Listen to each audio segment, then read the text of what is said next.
Hola, bienvenidos a su canal de YouTube Español en Casa. El día de hoy vamos a aprender a analizar un poema desde cero, específicamente un poema que ustedes me solicitaron en la casilla de los comentarios y es el poema Walking Around de Pablo Neruda. Así que si es la primera vez que estás viendo contenido en esta plataforma, te invito por favor a suscribirte a mi canal, regalarme un like, compartir el link de este video en todas tus redes sociales y también aprovecho para ofrecerte mis servicios como tutora completamente personalizada en caso de que necesites apoyo en la elaboración de cualquier tipo de tarea de español. Si estás tomando una maestría en el siglo de oro español, si estás tomando un curso de literatura española, si en este momento estás elaborando un ensayo y no sabes por dónde empezar, no sabes cómo elaborar una buena introducción que presente la tesis de este ensayo, no sabes cómo redactar buenos argumentos que soporten esta tesis en el desarrollo, no sabes cómo recuperar citas de menos de 40 palabras y citas de más de 40 palabras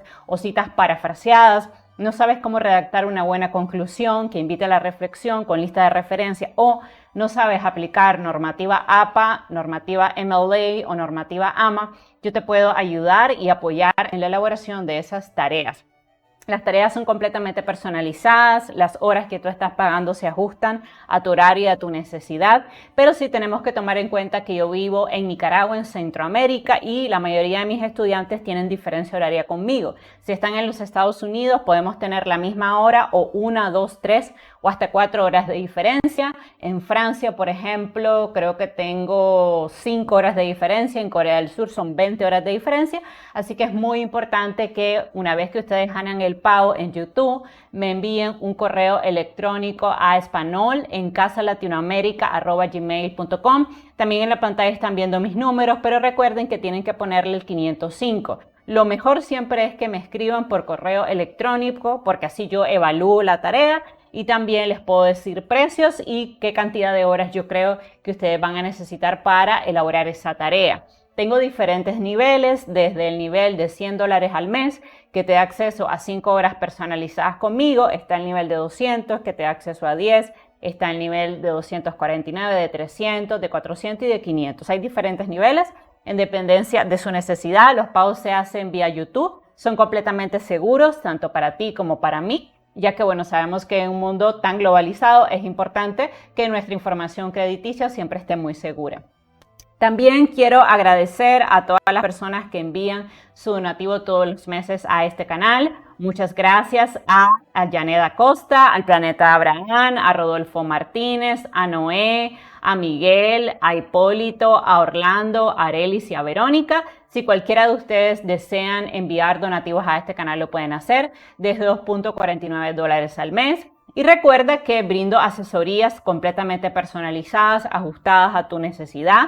También asesoría si quieres una tutora que te acompañe en tu proceso de elaboración de tesis, pero sí es muy importante que ustedes siempre me avisen con tiempo. ¿Qué quiero decir con esto? Si ustedes me contactan hoy y el ensayo se entrega mañana, ya no puedo apoyarlos. Me tienen que avisar como mínimo con una semana de antelación para que nos pongamos de acuerdo. Yo soy docente universitaria, por tanto tengo horarios que cumplir. Así que nos tenemos que poner de acuerdo, me tienen que avisar varios días con antelación y qué tipo de apoyo ofrezco. Cualquier tema de literatura puede ser apoyo en la elaboración de un ensayo, en la elaboración de un análisis crítico de obras literarias, apoyo en la redacción de párrafos, en la edición de textos, en la creación de poemas, apoyos también en la elaboración de tesis monográficas. Puedo brindarles ayuda en cualquiera de estos temas, siempre y cuando me avisen con tiempo. Bueno, entonces vamos a movernos al poema Walking Around y antes vamos a dar algunos datos biográficos del poeta Pablo Neruda, ¿no? Que es el poeta que lo escribió. Siempre les recomiendo hacer esto porque mucha de la información biográfica del autor nos va a ayudar a analizar mejor el poema. Entonces, les voy a dar algunos datos. Yo tengo la biografía de Pablo Neruda en mi canal, por tanto es un personaje que domino muy bien. Pero si ustedes quieren ahondar en eso, pueden irse a mi canal, en mi segmento de biografía, donde hablo de la historia de Pablo Neruda. Pero a rasgos generales les puedo decir que fue un poeta y escritor chileno, ganó el Premio Nobel de Literatura. En realidad se llamaba Ricardo, no se llamaba Pablo Neruda, pero cuando él comenzó a escribir, su padre no apoyaba que él se convirtiera en escritor porque lo consideraba una carrera de vagos, de borrachos. Entonces él comenzó a publicar poemas bajo el seudónimo de Pablo Neruda. Y ya cuando tuvo éxito, decidió cambiarse el nombre. Entonces, oficialmente, pues sí se llama Pablo Neruda. De hecho, hay una fundación que lleva su nombre, pero su nombre original era Ricardo, ¿no? Él publica como Pablo Neruda y ya teniendo fama se va a cambiar el nombre, ¿no? A su seudónimo, que es algo muy común entre los escritores tener seudónimo. George Eliot, por ejemplo, tuvo seudónimo, las hermanas Bronte, Charlotte Bronte tuvo seudónimo, la misma Emily Dickinson, uno de los poemas que publicó lo hizo bajo seudónimo porque en esa época pues la profesión de escritor estaba muy mal vista, ¿no? Incluso si nos vamos a la época en que vivieron las hermanas Bronte, se consideraba una profesión no apta para una dama. Entonces era muy común antes este uso de seudónimos. Pablo Neruda militó activamente en el Partido Comunista, fue abiertamente un militante de izquierda, aunque debo decir que tuvo muchísimos cargos como diplomático, por tanto se dio muchísimos lujos, así que ese discurso que él daba a favor de las clases más desposeídas o desfavorecidas, en realidad era una falacia porque él mismo era una persona que tenía una vida de lujos, ¿no? Él trabajó como diplomático y en su libro de memorias él contó que había abusado físicamente de una mucama cuando ejercía este trabajo como diplomático fuera de Chile. Y ese evento, de hecho, inspiró parte de un poema que dice, tal vez lo han leído: me gusta cuando callas porque estás como ausente y me oyes desde lejos y mi voz no te toca.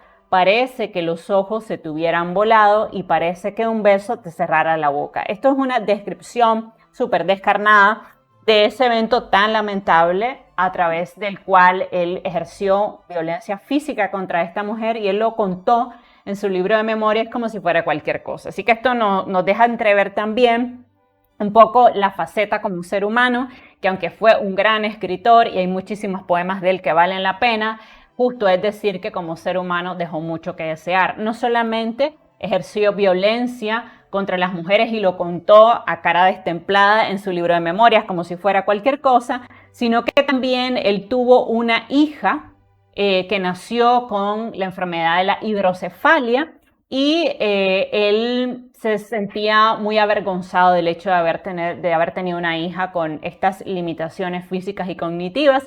Ella se llamaba Malva y él la va a abandonar completamente, también va a abandonar a su primera esposa que era extranjera y ejerce todo su poder como diplomático para desterrar a la niña y a su esposa de Chile. Incluso él se va a volver a casar a pesar de nunca haberse divorciado de su primera esposa, lo cual ya saben ustedes que es ilegal. No puedes estar casado simultáneamente con dos personas, pero como Pablo Neruda era una persona que tenía poder e influencia, él pudo hacer lo que quiso, así que se volvió a casar, se deslindó de su responsabilidad como padre, nunca más le mandó dinero a su hija, tampoco le mandó dinero a su primera esposa y rehizo su vida como si esa parte de su historia nunca hubiera existido. Pero obviamente los biógrafos, las personas que estudiamos a los escritores, sabemos perfectamente que esto sí sucedió.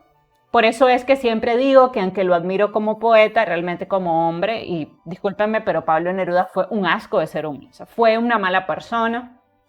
Incluso hay cartas que le escribe su primera esposa solicitándole a Neruda por favor algo de dinero para apoyar a la niña que como tenía necesidades especiales, obviamente tenía que estar en un hospital atendida por enfermeras. Ella no podía estar todo el tiempo con la niña porque tenía que trabajar para pagarle los medicamentos. Y Pablo Neruda jamás le contestó las cartas, nunca le importó, incluso cuando Malva falleció, su primera esposa le mandó una carta diciéndole que por favor fuera al entierro de la niña y él no fue. Y dato bastante curioso, Neruda no llegó a tener hijos nunca más y la única hija que tuvo prácticamente la dejó completamente abandonada, ¿no? Nunca le importó.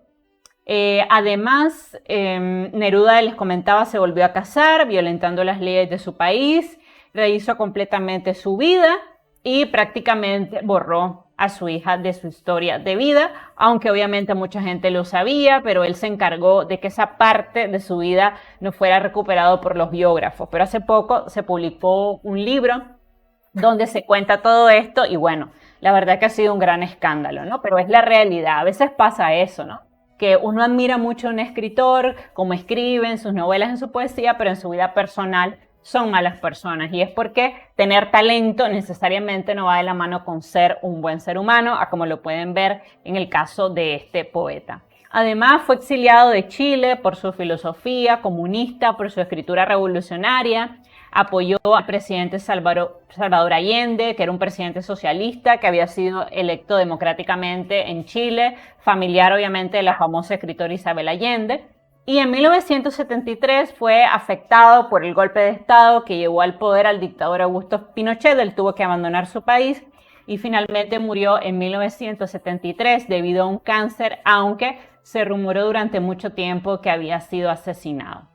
Entonces, todo un personaje. Si ustedes quieren ahondar más, pueden ir a la biografía de mi canal. De hecho, él fue muy amigo de Gabriela Mistral y de Federico García Lorca. Recuerden, Gabriela Mistral, otra ganadora del premio Nobel, y Federico García Lorca era uno de sus mejores amigos. De hecho, cuando nació su hija, él escribió un poema precioso a la niña, un poco con el ánimo de que Pablo Neruda solventar ese trance amargo que debe ser tener una hija, obviamente, con esas condiciones físicas complicadas, además limitaciones cognitivas, ¿no? Porque la niña, debido a la hidrocefalia, nunca pudo ir a la escuela ni desarrollar completamente su intelecto. Pero a pesar de ese hermoso poema que le dedica Federico García Lorca, Neruda va a entrar primero en una depresión y luego en él se va a generar mucha ira, rabia y va a abandonar a su hija completamente, lo cual obviamente es completamente despreciable, ¿no? Bueno, algunas de las características de la poesía de vanguardia a la cual pertenece el poema que vamos a leer hoy, Walking Around, porque Neruda tiene una línea romántica de poemas escritos a la mujer, pero también tiene una línea vanguardista. Entonces puedo decirles de la poesía de vanguardia que mantiene en todo momento un estilo surrealista, ¿no? En él se ve un arte abstracto, se ve la distorsión de la realidad, la irracionalidad de las ideas, la incoherencia, no sigue estructuras clásicas. En él vemos el versolibrismo, ¿okay? No hay rima sonante, consonante, sino que hay verso libre. Se promulgan las formas experimentales, porque estos escritores lo que querían encontrar era una verdadera libertad de expresión. Entonces ellos querían, un poco al estilo del surrealismo en la pintura de Salvador Dalí, querían llevar estas nuevas formas de crear arte a la poesía y lo lograron a través del arte surrealista, que lo vamos a ver muy claro dentro del poema cuando lo leamos. También este tipo de movimiento se caracteriza por la yuxtaposición de imágenes desagradables, imágenes visuales incómodas. Por eso se mencionan elementos de los seres humanos como los intestinos, como los pies, el ombligo. Entonces vamos a ver esta yuxtaposición de imágenes incómodas. También vamos a ver el uso de la metáfora y del simbolismo. Las palabras van a significar algo más allá de su expresión. Ya lo vamos a analizar en el poema. También este tipo de poesía tiene un arte deshumanizado al identificar las partes más desagradables de la humanidad. También vemos muy recurrente la temática de la angustia, la desesperación, el desorden, los temas tabú. Refleja normalmente este tipo de poesía una crisis existencial, ¿no? Refleja la gran tragedia de la vida, específicamente en Walking Around. Vamos a ver que la persona, el hombre, la protagonista de la novela, del poema, se muestra incómodo ante una sociedad materialista, ante el excesivo uso o a la aparición de muchos elementos de la ciudad. No hay verdor, no hay naturaleza dentro de esa ciudad descarnada en la que vive. Entonces vamos a ver esa profunda crisis existencial porque el protagonista incluso no va a querer ir todos los días a trabajar, ¿no? Porque siente que está atrapado en la cotidianidad de esta vida materialista en la cual él tiene obligatoriamente que generar ingresos para vivir y se siente por tanto angustiado. También vamos a ver en este tipo de poemas un arte intelectual, no es tan fácil de comprender en la primera lectura, por eso es bueno leer unas 2-3 veces los poemas, es un arte culto. Los temas dentro de la poesía vanguardista a la que pertenece el poema que vamos a leer hoy son primero el tiempo y el espacio, específicamente el individuo y su entorno. Vamos a ver a un ser humano que está dentro de la ciudad y que se siente agobiado por la aparición de elementos propios de la ciudad, de hecho, como la ropa, los edificios, las peluquerías, ¿no? Que representa esa superficialidad del mundo de la ciudad. Vamos a ver la presencia de la dualidad del ser, vamos a ver la construcción de la realidad, la espiritualidad y la religión, la imagen pública versus la imagen privada, la introspección. Esto va a ser muy fuerte dentro del poema porque el protagonista va a pensar, va a compartirnos nuestros sentimientos, nuestras emociones, sus deseos. Vamos a ver la existencia de relaciones interpersonales entre el individuo y la comunidad. Y por supuesto, como siempre, vamos a ver la creación literaria, el proceso creativo y el texto y sus contextos. Entonces, sabiendo esto, vamos a movernos al poema y primero lo vamos a leer. Se llama Walking Around, de Pablo Neruda. Walking Around en inglés es como caminando, ¿no? Caminando, cuando uno camina y va viendo lo que le aparece, ¿no? Si es en la ciudad y uno comienza a caminar por la calle, ve edificios, personas que caminan, escuelas, hospitales, ¿no? Entonces dice el poema así: sucede que me canso de ser hombre, sucede que entro en las sastrerías y en los cines, marchito, impenetrable, como un cisne de fieltro, navegando en un agua de origen y ceniza. El olor de las peluquerías me hace llorar a gritos. Solo quiero un descanso de piedras o de lano, o sea, un descanso de naturaleza. Solo quiero no ver establecimientos ni jardines, ni mercaderías, ni anteojos, ni ascensores. Sucede que me canso de mis pies y de mis uñas, y mi pelo y mi sombra. Sucede que me canso de ser hombre. Sin embargo, sería delicioso asustar a un notario con un lirio cortado, aquí elemento surrealista, algo absurdo, ¿no? O dar muerte a una monja con un golpe de oreja, sería bello, ¿no? Estos son elementos surrealistas que ya los vamos a analizar a detalle. Primero lo estamos leyendo solamente. Ir por las calles con un cuchillo verde, ¿no? También algo extraño. ¿Cómo es eso? ¿A qué se refiere con cuchillo verde? ¿No? Es un simbolismo, ya lo vamos a analizar. Y dando gritos hasta morir de frío. No quiero seguir siendo raíz en las tinieblas, vacilante, extendido, tiritando de sueño. Hacia abajo en las tripas moradas de la tierra, esos elementos surrealistas, tripa, ¿no? Que es algo desagradable, absorbiendo y pensando, comiendo cada día. No quiero para mí tantas desgracias. No quiero continuar de raíz y de tumba, de subterráneo, solo, de bodega con muertos, aterido, muriéndome de pena. Entonces, muchas alusiones a la muerte, ¿no? Por eso es un poema que refleja crisis existencial. Por eso el día lunes arde como el petróleo, un símil ahí, cuando me ve llegar con mi cara de cárcel y aúlla en su transcurso como una rueda herida y da pasos de sangre caliente hacia la noche. Y me empuja a ciertos rincones, a ciertas casas húmedas, a hospitales donde los huesos salen por la ventana, a ciertas zapaterías con olor a vinagre, a calles espantosas como grietas. Hay pájaros de color de azufre y horribles intestinos colgando de las puertas de las casas que odio. Hay dentaduras olvidadas en una cafetera. ¿Ven esos elementos desagradables, no? Dentaduras, ¿no? Son cosas como desagradables. Hay espejos que debieran haber llorado de vergüenza y una personificación ahí. Hay paraguas en todas partes y venenos y ombligos, ¿no? Entonces vemos estas alusiones desagradables, ¿no? Porque cuando uno hace alusión al cuerpo, normalmente no habla del ombligo, ¿no? Habla seguramente de los ojos de la mujer amada, de la boca, del color de su pelo, ¿no? De la belleza, pero no hace estas alusiones a las dentaduras, a los ombligos. Estos son los elementos surrealistas. Y sigue diciendo: yo paseo con calma, con ojos, con zapatos, con furia, con olvido. Paso, cruzo oficinas y tiendas de ortopedia, ven aquí muchas imágenes visuales, y patios donde hay ropas colgadas de un alambre. Calzoncillos, toallas y camisas que lloran lentas lágrimas sucias, ¿no? Vean, una personificación como si los calzoncillos, las toallas, las camisas pudieran llorar, y obviamente está haciendo una clara alusión a que la gente en la ciudad, sobre todo cuando vive en los edificios, cuelga la ropa, ¿no? Para que se seque, se airee en la parte del viento, y obviamente esa ropa, como está recién lavada, de ella cae agua, y obviamente esto es un sentido metafórico diciendo que las camisas, los calzoncillos, esas toallas, como si pudieran llorar, ¿no? Hay una personificación, pero sabemos que está haciendo alusión a la imagen visual de colgar la ropa para que se escurra, ¿no? En el tendedero. Bueno, una vez que ya lo hemos leído, vamos a movernos al siguiente paso, que es la métrica del poema. Si ustedes se fijan, aquí yo les analicé todo el poema, solo voy a analizar con ustedes la primera estrofa, pero siempre les dejo en el link de la descripción el imprimible de la clase para que ustedes lo puedan descargar y lo puedan revisar con calma. Vean ustedes que este poema está construido con versos en decasílabos, es decir, de 11 sílabas, con versos alejandrinos de 14 sílabas y también con versos heptasílabos, ¿no? De 7 sílabas. Fíjense. Vamos a separar en sílabas. La división silábica es solamente dividir en sílabas métricas cada una de las palabras por cada verso. Y eso nos va a dar un conteo métrico.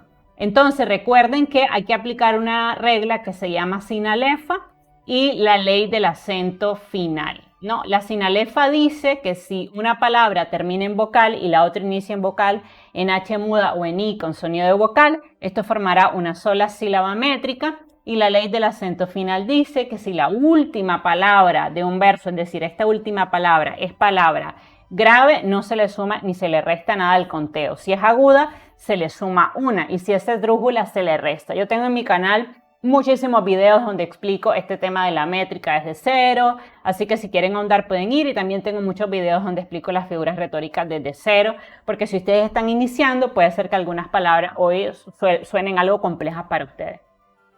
Entonces, para separar cada una de las estrofas y de los versos en sílaba métrica, solamente lo dividimos. Entonces, vean aquí, 1, 2, 3, 4, 5, 6, 7, 8, 9, 10 y 11, ¿no? Vean ustedes que tiene 11 sílaba métrica el primer verso. Luego tenemos 1, 2, 3, 4, sinalefa, vean una palabra que finaliza en vocal en la E y la otra inicia en vocal, que en E, entonces forma una sola sílaba. Entonces, 1, 2, 3, 4, 5, 6, 7, 8, 9, 10, 11, 12 y 13. Vamos a ver aquí, 1, 2, 3, 4, 5, 6, 7, 8.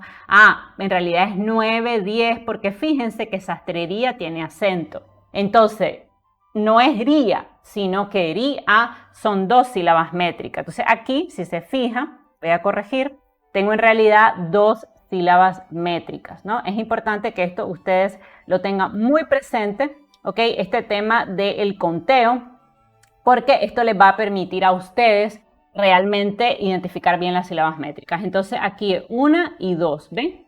Entonces 1, 2, 3, 4, 5, 6, 7, 8, 9, 10, 11, 12, 13 y 14. Exacto, ahí están las 14 sílabas, porque cuando haya un dictongo, si la vocal débil lleva acento, esto va a romper el dictongo, como en sastrería, que pareciera que ría es una sola sílaba, pero en realidad no, ría son 2 sílabas, porque la I tiene acento, rompe ese dictongo y te crea 2 sílabas métricas.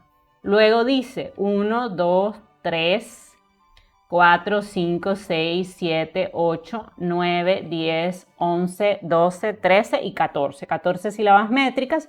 Fíjense en la creación aquí de la sinalefa. En to con in te forma una sola sílaba. Luego dice 1, 2, 3, 4, 5, 6, 7, 8, 9, 10, 11, 12, 13 y 14. Vean ustedes que hay sinalefa en navegando con en y de o, ¿no? Entonces te forma 14 sílabas.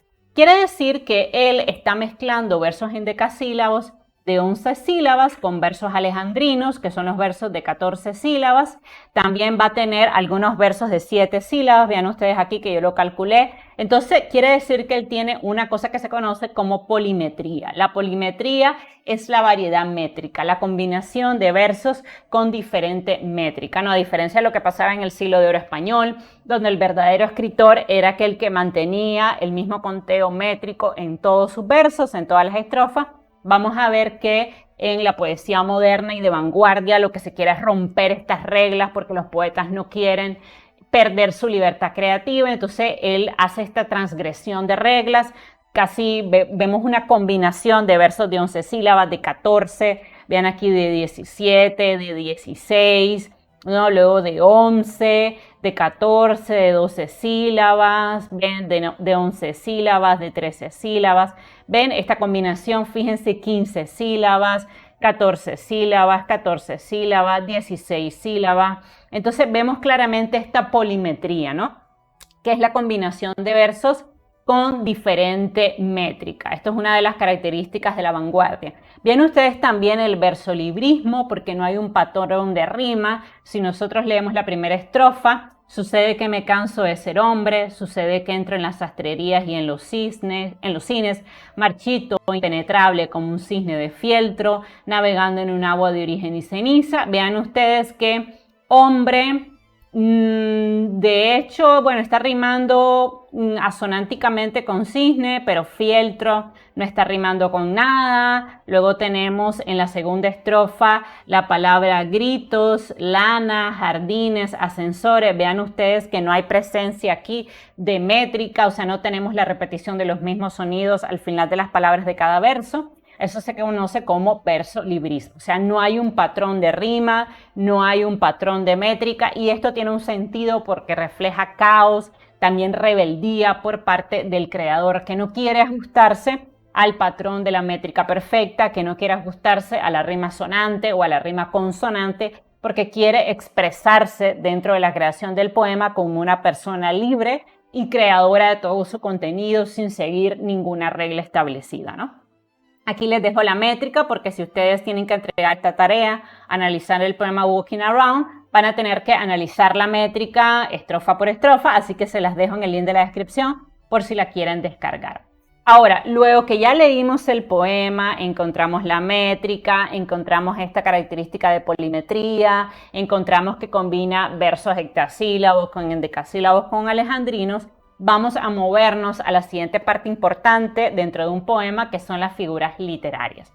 Entonces, vamos a irlas encontrando. Dice la primera estrofa: sucede que me canso de ser hombre, sucede que entro en las sastrerías y en los cines, marchito, impenetrable, como un cisne de fieltro, navegando en un agua de origen y ceniza. Vean ustedes que tenemos una anáfora, la repetición de las mismas palabras al inicio de los versos, sucede, sucede, ¿no? Y vemos aquí cuando dice que me canso de ser hombre, la existencia de la crisis existencial, ¿no? Vemos el tema de la introspección del individuo y su entorno. Y me llama la atención que el título, a pesar de que el poema es en español, está en inglés.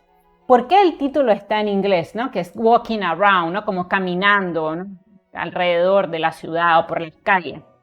Bueno, porque este lenguaje extranjero agrega un sentido de enajenación y de confusión al lector. El poema además critica el aspecto rutinario de la vida y lo hace de esta manera transgresora, combinando un poema que tiene un título en inglés con un contenido con estrofas en español, ¿no? Un poco también para impregnar confusión, caos y también demostrarle a los demás que él, como creador de poesía, puede hacer lo que quiera, ¿no? Luego me llama la atención que dice: sucede que me canso de ser hombre, sucede que entro en las sastrerías y en los cines, marchito, impenetrable. Vean ustedes aquí una enumeración, ¿no? De cómo él entra, marchito, impenetrable. Luego tenemos un símil como un cisne de fieltro. En cisne de fieltro tenemos una metáfora, navegando en un agua de origen y ceniza, ¿no? Entonces aquí obviamente está haciendo alusión a esa confusión, ese sentido de enajenación, porque dice el autor: me canso de ser hombre. Es como decir, me canso de ser mujer. Bueno, pues ni modo, hay que seguir existiendo. Pero vemos esa angustia, esa crisis existencial. También me llama la atención aquí el uso de la palabra cisne de manera irónica, porque normalmente el cisne representa algo bello, algo hermoso. Si nosotros recordamos a Rubén Darío en el modernismo, él utilizaba el cisne como algo hermoso, ¿no? Como algo bello. Pero en este poema, este cisne no representa algo hermoso, sino algo desagradable. Entonces, la voz poética se está comparando a sí mismo con un cisne, ¿no? Y es un cisne desagradable, ¿no? No es una alusión hermosa.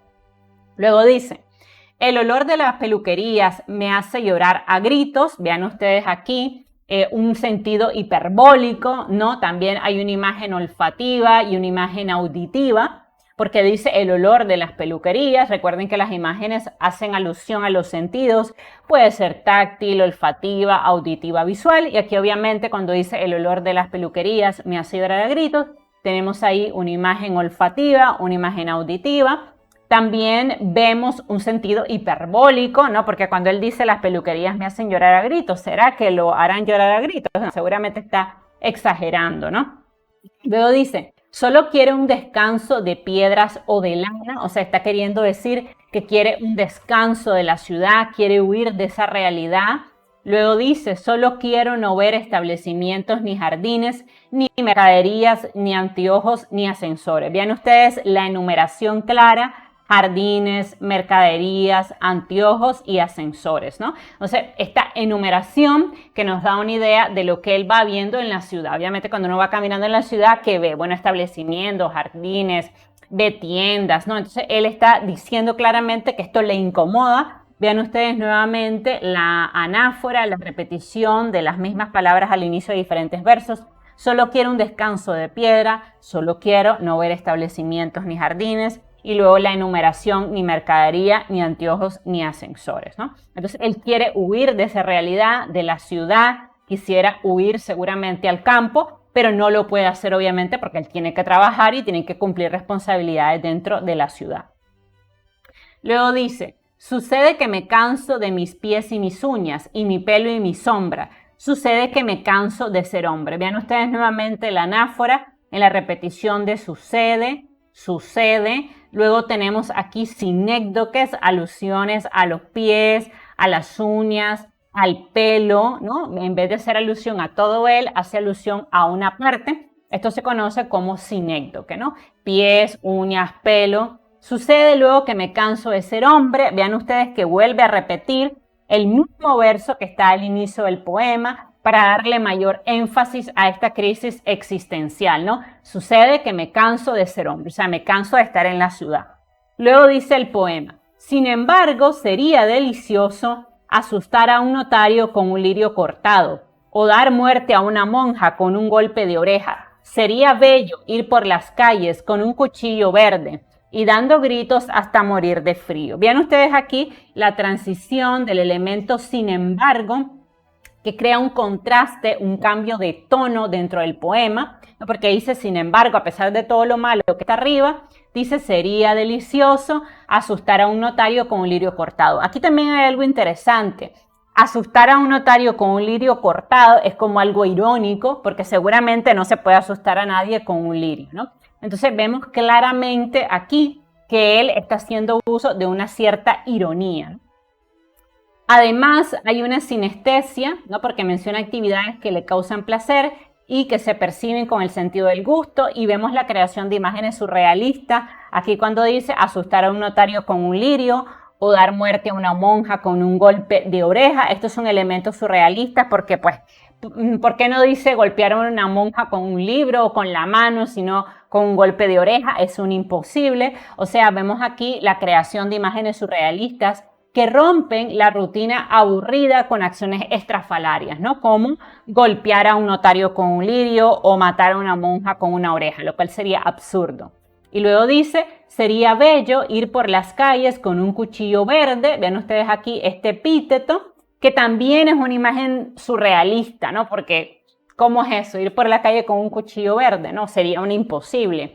Y dando gritos hasta morir de frío. Vean ustedes aquí esta hipérbole muy fuerte, ¿no? Porque dice, y dando gritos hasta morir, ¿no? Vemos aquí también un cromatismo cuando dice cuchillo verde, ¿no? Este cuchillo verde seguramente representa a la naturaleza. Y también hay una gradación de actividades que culminan en la muerte. Esta gradación de actividades es asustar al notario con un lirio, golpear, dar muerte a la monja con un golpe de oreja, ¿no? Y todas esas alusiones que hace ir por las calles con un cuchillo verde, que además son un absurdo, son un imposible, vean ustedes que terminan en la muerte, o sea, en la catástrofe, en la tragedia.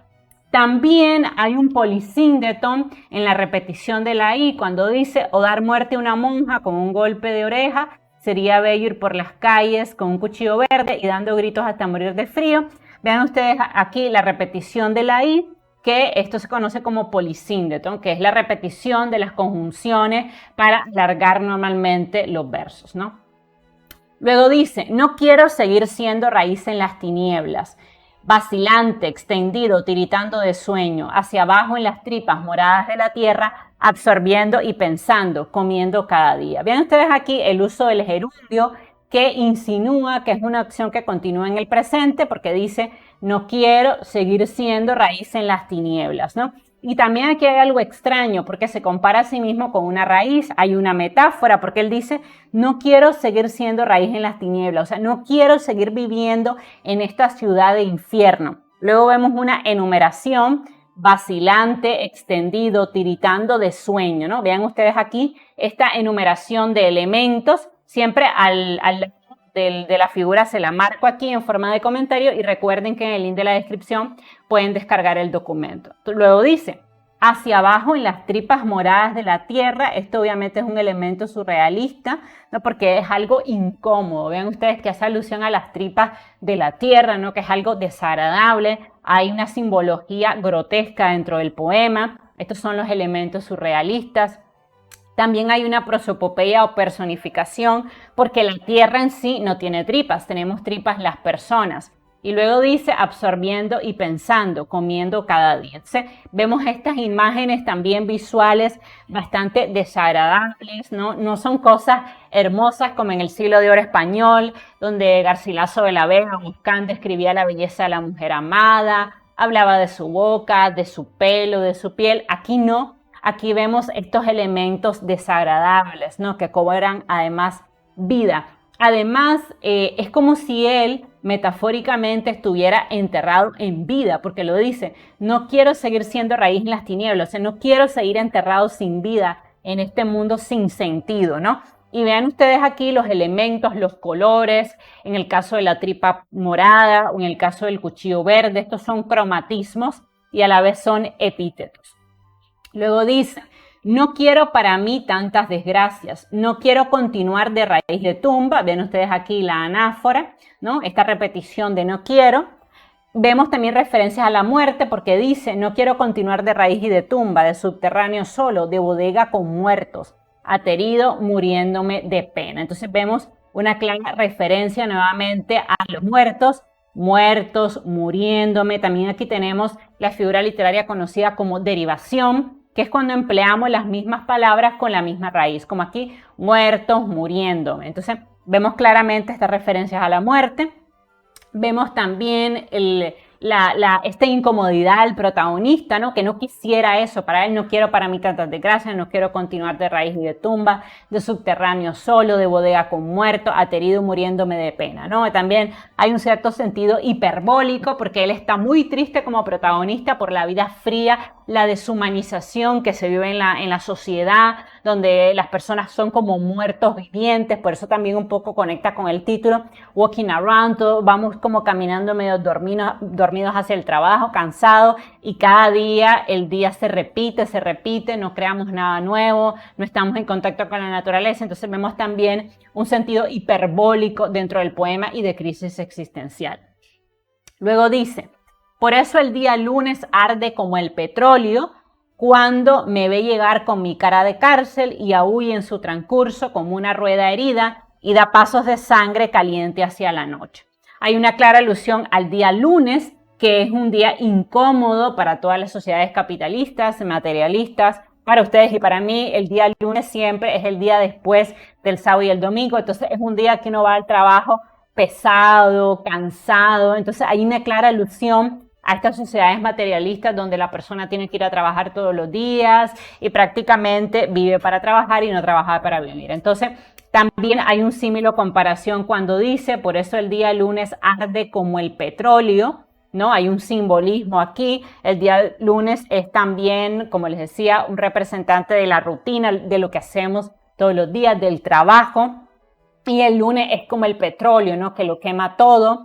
Luego dice, cuando me ve llegar con mi cara de cárcel, vean ustedes cómo personifica el lunes. Está diciendo que él va a trabajar los lunes y va con una cara de cárcel. Cara de cárcel obviamente es una metáfora. Y aquí vemos obviamente el trabajo como una cárcel, ¿no? Como sinónimo de falta de libertad, ¿no? Y compara el lunes luego con una rueda herida porque dice, y aúlla en su transcurso como una rueda herida, ¿no? vean a través del uso de la comparación, ¿no? De los nexos para crear comparaciones son como, cual y parece, y compare el transcurso del día como una rueda herida. O sea, las ruedas normalmente no van heridas, no van rotas, van ágiles, pero él no. Él va como si fuera una rueda herida, ¿no? Una rueda que camina lentamente, ¿no? Entonces, aquí vemos que a través del uso del epíteto, como es la rueda, está herida, él hace alusión de que los lunes para él son lentos, ¿no? Le cuesta muchísimo trabajo avanzar, hacer las cosas,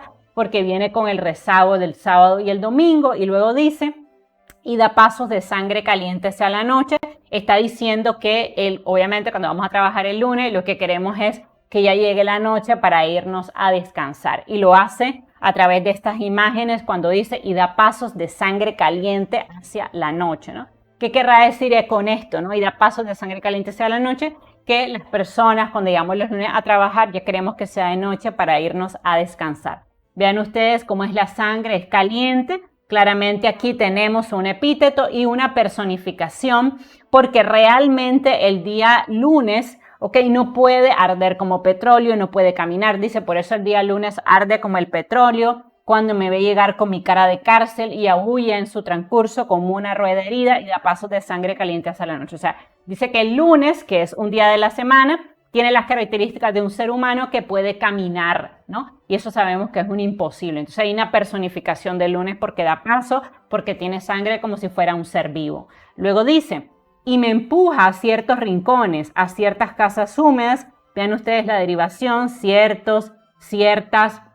En casas húmedas tenemos un epíteto. Luego dice, a hospitales donde los huesos salen por la ventana. Vean ustedes ese sentido hiperbólico, que en los hospitales hay cadáveres, hay cuerpos. Aquí vemos nuevamente imágenes visuales, imágenes olfativas. Y estas imágenes son grotescas, ¿no? Desagradables, porque nos imaginamos el hospital donde están todas las personas enfermas, quejándose de dolor, ¿no? Y él lo dice de esta manera un poco desagradable, ¿no? Cuando vemos los hospitales donde los huesos salen por la ventana, también este hueso es una sinécdoque. Obviamente la sustitución de la parte por el todo, en vez de decir donde hay personas, ¿no?, que están sufriendo, él hace alusión a una parte de la persona que son los huesos, ¿no? También hay un sentido aquí bastante hiperbólico, desagradable. A ciertas zapaterías con olor a vinagre. Vean ustedes aquí la creación de una figura olfativa, diciendo que las zapaterías huelen mal, vean que no es un olor agradable. A calles espantosas como grietas, vemos un símil o comparación, compara las calles, con las grietas. Aquí vemos el símil y además personifica las calles porque dice que son espantosas. En realidad las calles no son espantosas porque somos espantosas las personas, pero él aquí le está atribuyendo cualidades humanas a las calles, como si pudieran espantar, como si pudieran causar miedo, ¿no? Aquí también hay un sentido hiperbólico, ¿no?, de esas calles de la ciudad que son espantosas, lúgubres, ¿no?, donde hay personas cansadas, tristes, ¿no? O sea que la ciudad es un todo desagradable. Luego dice, hay pájaros de color de azufre y horribles intestinos. Vean aquí claramente estas imágenes desagradables, haciendo alusión al intestino de las personas, o sea que hay una sinécdoque. Hay también una imagen visual desagradable, colgando de las puertas de las casas que odio. Aquí me llama la atención que él dice, colgando de las puertas de las casas de odio. ¿Qué es lo que quiere decir? Esta sinécdoque hace alusión a las personas que están en su casa. Y vean que él, como persona deshumanizada, siente odio, siente rabia hacia las personas que están en estas casas, ¿no? Porque él está cansado de su vida en la ciudad, de esa vida materialista sin sentido, donde tiene que ir a trabajar todos los días para poder ganarse el pan, obviamente el dinero, y básicamente este dinero lo que le da es para cubrir sus necesidades básicas y luego ir al otro día a hacer lo mismo. Esos trabajos repetitivos me recuerdan mucho a los trabajos de los call centers o a los trabajos en las maquilas, donde todos los días se tiene que repetir lo mismo y hay que hacerlo no porque a la persona le guste, sino por su necesidad económica, ¿no? Entonces vemos aquí a través de esta sinécdoque, ¿no?, mención de intestinos horribles, pájaros color de azufre. Vemos aquí la mención de partes desagradables del cuerpo y esta deshumanización de nuestra sociedad de consumo, ¿no? Porque eso también es una característica de la poesía de vanguardia, la crítica social, ¿no? Luego dice, hay dentaduras olvidadas en una cafetera, claramente otra sinécdoque. Hay espejos que debieran haber llorado de vergüenza. Vean ustedes cómo le atribuye cualidades humanas a los espejos, como si los espejos pudieran llorar de vergüenza, de espanto, ¿no? Hay paraguas en todas partes y venenos y ombligos. ¿Qué es lo que quiere decir con esta sinécdoque? ¿No? Con esta repetición de palabras del cuerpo, dentaduras, ombligos, ¿no? Está diciendo que las personas son cosas desagradables. Ven ustedes que no dice hay cabellos hermosos, ojos azules brillando en la oscuridad o pelo como cascada, sino que las imágenes que él crea a través de estas sinécdoques, estas imágenes visuales son desagradables. Además menciona la palabra espejo, importante porque el espejo es reflejo del alma. Entonces, ¿qué está diciendo él? Que las personas cuando se miran en los espejos de la ciudad, ¿no? A través de un espejo, es desagradable lo que ven. O sea que los seres humanos que están en la ciudad son malas personas. Se ve seguramente vanidad, rabia, envidia. Entonces aquí se ve claramente en el poema que él está criticando, ¿no? La sociedad materialista y de consumo. Vemos también una enumeración de ojos, de zapatos, de furia, de olvido y un polisíndeton en la repetición de con, ¿no? Entonces, recuerden que el polisíndeton no es más que la repetición de conjunciones. También lo vemos aquí cuando dice y también tenemos otro polisíndeton que debieron haber llorado de vergüenza y espanto. Hay paraguas en todas partes y venenos y ombligos. Esta repetición de la y la repetición de con, que está arriba en el poema, aquí, a ciertas zapaterías con olor a vinagre, con. Entonces, esta repetición de conjunciones se conoce como polisíndeton, ¿no? Luego dice, yo paseo con calma, con ojos, con zapatos. Nuevamente, polisíndeton, la repetición de la palabra con. También hay una enumeración, ¿no? De elementos, calma, ojos, zapatos, con furia, con olvido. Paso, cruzo oficinas y tiendas de ortopedia, ¿no? Va cruzando, no, va creando esta imagen visual de lo que él va viendo oficinas, tiendas, patios, ¿no? Donde hay ropa colgada de un alambre, calzoncillos, toallas y camisas que lloran. Nuevamente hay una enumeración, una personificación de la ropa, porque las camisas, él dice que lloran, sabemos que es imposible, las camisas pueden llorar.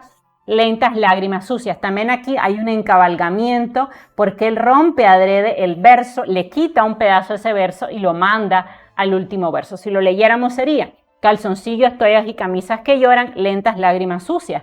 Perfectamente él pudo haber puesto aquí lentas lágrimas sucias, pero adrede él está quitando un pedazo de ese verso y está construyendo un verso más que además es un verso corto que rompe, ¿no? Con la simetría del poema, y esto lo hace adrede para demostrar que como autor él tiene la libertad de romper la métrica de su poema a como quiera, ¿no?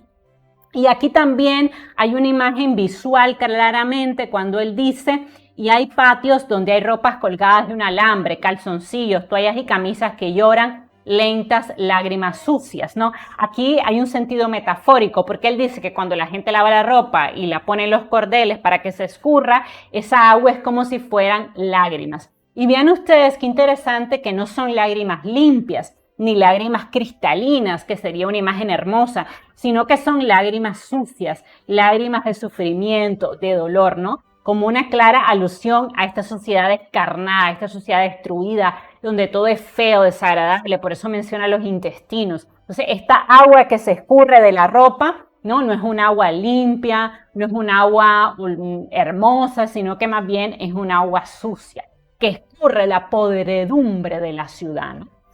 Hay una clara antítesis de lo limpio entonces versus lo sucio, ¿no? Porque en teoría la ropa limpia debería representar lo limpio, ¿no? El agua debería escurrir la suciedad y devolver a la ropa limpia, con buen olor, pero vemos ustedes aquí una antítesis, ¿no? Lo limpio versus lo sucio, vemos el encabalgamiento, la ruptura del verso y el epíteto en lágrimas sucias, ¿no?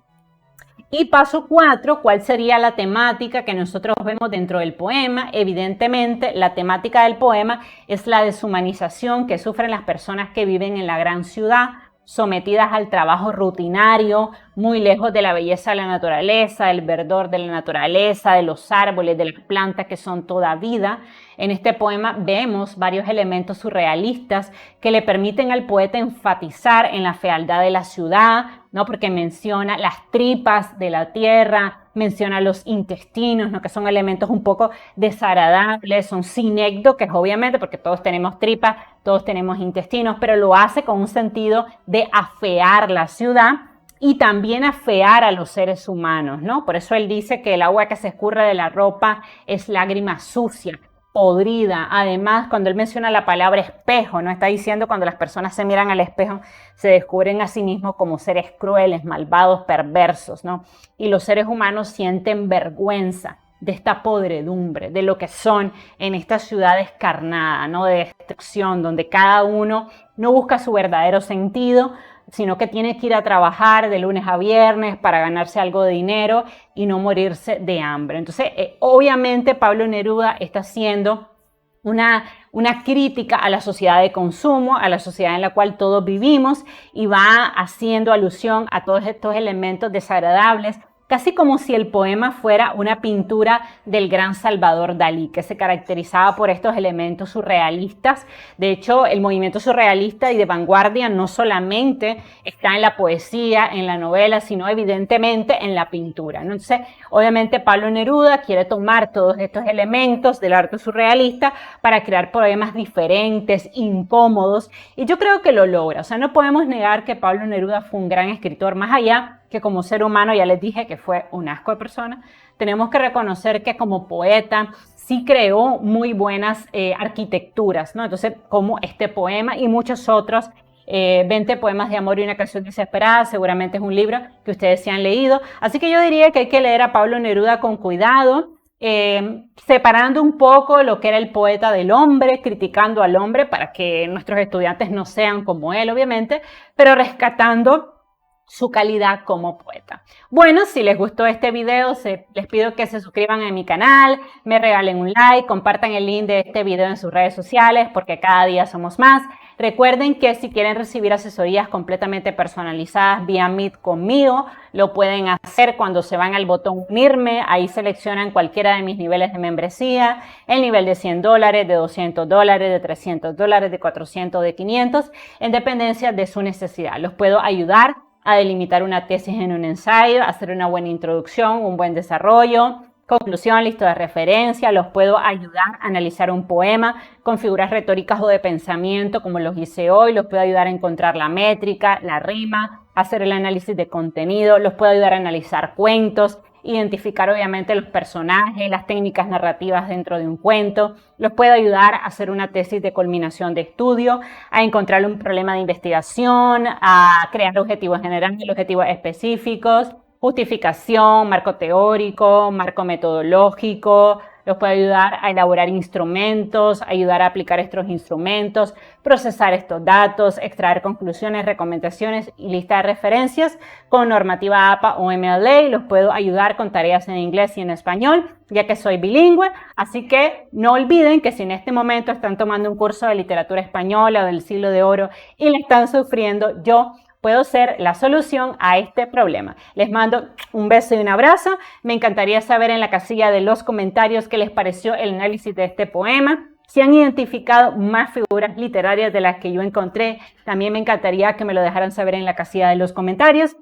Y por supuesto, saber qué reacción tienen ante la lectura del poema. Les mando un beso y un abrazo. Nos seguimos viendo. Bye, bye.